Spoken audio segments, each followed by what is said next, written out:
Ak sa opýtate priemerného človeka, aké vlastnosti sa žene páčia na mužoch, budete počuť takéto odpovede. Nech je bohatý, vysoký, pekný, svalnatý, silný, dobrý v posteli so zmyslom pre humor, inteligentný, pozorný, starostlivý. Nájdú sa však aj takí, ktorí skôr zdôrazňujú určitú časť tela, napríklad široké ramená. Sú to naozaj dôležité veci a naozaj na nich záleží, ale existujú 4 vlastnosti, ktoré sú oveľa dôležitejšie ako tieto. Práve o nich bude aj toto video.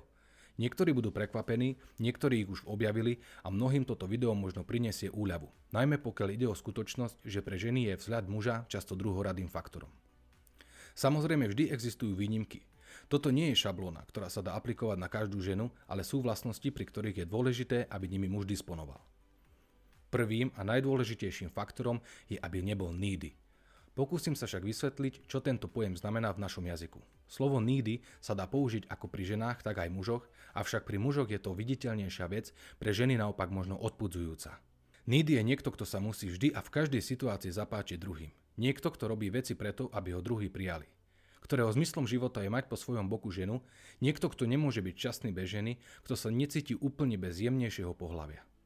Častokrát počuť, bez teba nemôžem existovať, bez teba som stratený.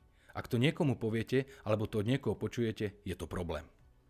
Needy je ten, kto neustále vyvoláva, kto neustále píše. Ten, kto chce vždy vedieť, čo robí jeho partnerka a kde je. Needy je ten, kto kvôli svojej priateľke dáva bokom vlastné zásady.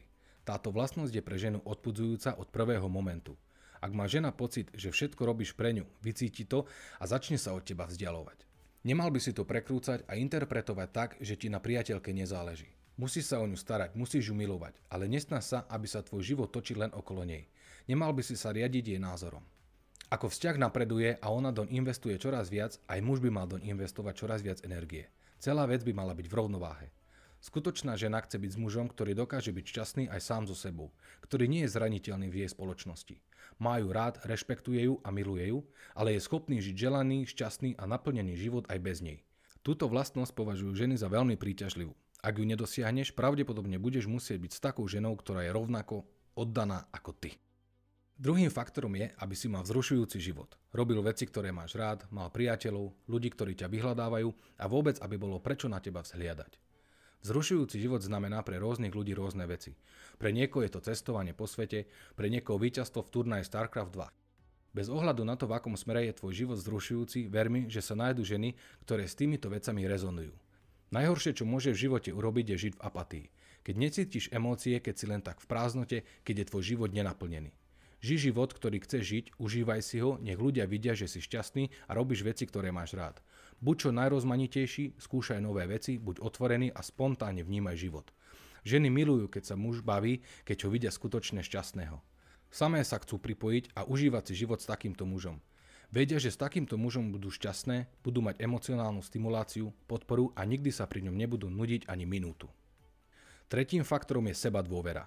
Je to niečo, o čom všetci vedia, ale čo je tak ťažké dosiahnuť. Úzko súvisí s predchádzajúcimi 2 bodmi. Sebavedomie sa rovná tomu, že si pre ženu alfa samec. Nie je to niekto, koho môžu iní skoliť. Podvedome sa pri tebe môžu cítiť bezpečne, môžu byť sami sebou.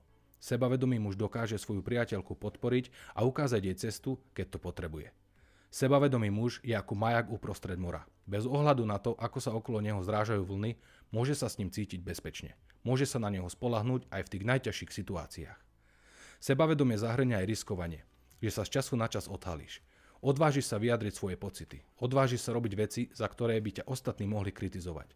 Odvážiš sa odhaliť svetu so svojimi silnými i slabými stránkami, pretože veríš, že bez ohľadu na to, čo sa stane, budeš schopný obstáť. Natočil som podrobné video o sebadôvere. Nájdeš ho na mojom kanáli. Ak si ho ešte nevidel, určite si ho pozri. A štvrtým faktorom je, aby si mal v živote ciele. Ženy nechcú žiť s mužom, ktorý nemá žiadne ciele. To je to, čo robí muža skutočne príťažlivým. Keď v ňom vidíte túžbu, spôsob, akým chce v živote dosiahnuť určité veci. Dosahovanie tvojich cieľov je ako cestovanie. Cesta životom, ktorá je vzrušujúca a priťahuje ženy. Muž, ktorý nemá žiadne ciele, nemôže byť nikdy skutočným mužom. Nie je to o cieli, ale o tom, že mu veríš. A aby si ho dosiahol, deň čo deň dom vkladáš srdce a dušu. Ľudia si preto často myslia, že ženám ide len o peniaze. Isté, existujú zlatokopky, ktoré naozaj idú len za peniazmi. Ale mnohokrát to nie sú peniaze, čo sa ženám tak páči, ale motivácia, ktorá za nimi stojí. Bohatí muži majú častejšie v živote ciele. Sú to tí, ktorí našli aj spôsob, ako ich dosiahnuť a preto sú pre ženy tak príťažliví. Samozrejme, že existujú výnimky. Každého priťahuje niečo iné, sú ženy zlatokopky, sú ženy, ktoré zaujíma len slad, ale pre psychicky vyrovnanú a zdravú ženu sú vymenované vlastnosti a hodnoty zaručene najdôležitejšie. Ak si doteraz vždy narazil na ženy, ktoré mali problém, ktoré vám tak povediac zničili vzťah, je na čase pozrieť sa do svojho vnútra, pretože tvoji partneri odrážajú tvoj duševný svet. Ak nemáš v živote žiadne ciele, nájdi si ženu, ktorá tiež nemá žiadne ciele. Ak si príliš needy, nájdi si ženu, ktorá je tiež príliš needy, bude na tebe visieť. Ak máš nízke sebavedomie, nájdi si ženu s nízkym sebavedomím. Ak je tvoj život nudný, bude s nudnou ženou. Je to tak jednoduché.